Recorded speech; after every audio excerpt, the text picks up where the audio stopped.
everyone, my name is Sania Mahajan and I am a legal intern in Lexis company, and today's topic of mine is plaint, and let us know about it. What is plaint?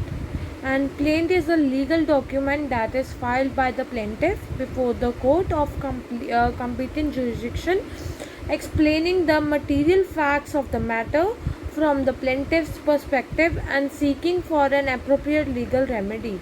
And whereas the plaint is the only filed in a civil suit, and it is filing a marks of initiation of the civil suit against the defendant, and as have been expressly stated in section 26 of the CPC, that is the Civil Procedure Code, and the plaint is governed and guided by the plaint, which is the provisions with the order number 7 of the CPC. And thus the drafting is a very important for every lawyer to have in his skill, and drafting a good plaint that is crisp and clear in its factual delivery and not superfluously in the remedy sought is widely considerable and is considered as a hallmark and for draftsmanship. And in order to cultivate the skill of drafting and is an extra elementary plaint, and the comprehensions of its contents is crucial one. And here is some requirements for the contents of the plaint. As per the plaint form, the very deadlock which is mentioned under the rule 1 to 8 of the order 7 of the CPC. Firstly, the name of the civil and the commercial court that has been approached must be clearly mentioned. Then the name, address, and other details must also be described in a plaint regarding the plaintiff and the defendant. And if the plaintiff is suffering from any health problem or disability, the same must be also brought into notice to the court by specifically mentioned in the plaint. Then where the plaintiff is a minor one or is of unsound mind, the same shall also be brought into notice.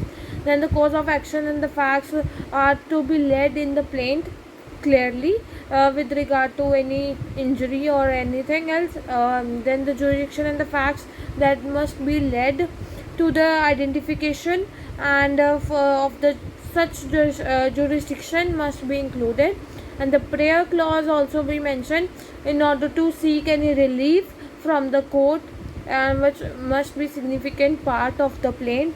And in case of the plaintiff is willing to set off, the plaintiff must also mention the exact amount to set off.